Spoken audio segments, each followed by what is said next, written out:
Dua pesawat tempur milik Angkatan Laut Perancis yang mengalami kerusakan sistem hidrolik dan sempat bermalam di Lanut Sultan Iskandar Muda Belang Bintang Aceh Besar sudah meninggalkan landasan dan kembali ke kapal induk Charles de Gaulle yang saat ini berada di 75 nautical mile dari barat Banda Aceh.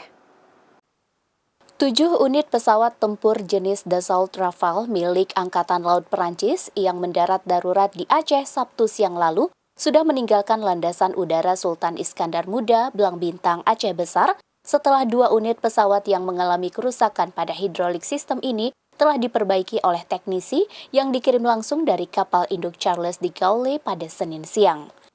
Tepat pukul 10 waktu Indonesia Barat Senin pagi, 1 unit helikopter jenis NH-90 berawakkan 7 orang, terdiri dari 5 teknisi dan 2 pilot pengganti, dikirim dari kapal induk untuk memperbaiki pesawat tempur yang mengalami kerusakan.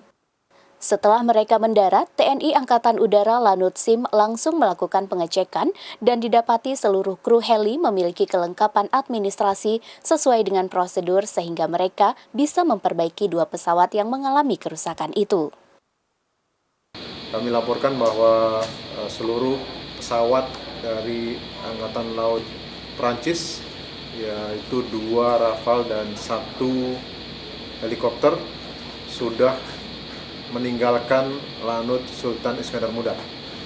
Secara administrasi keseluruhan sudah kami cek, termasuk dengan imigrasi, dinyatakan semuanya clear dan kita rilis kembali mereka ke base mereka, yaitu di kapal induk Charles de Gaulle.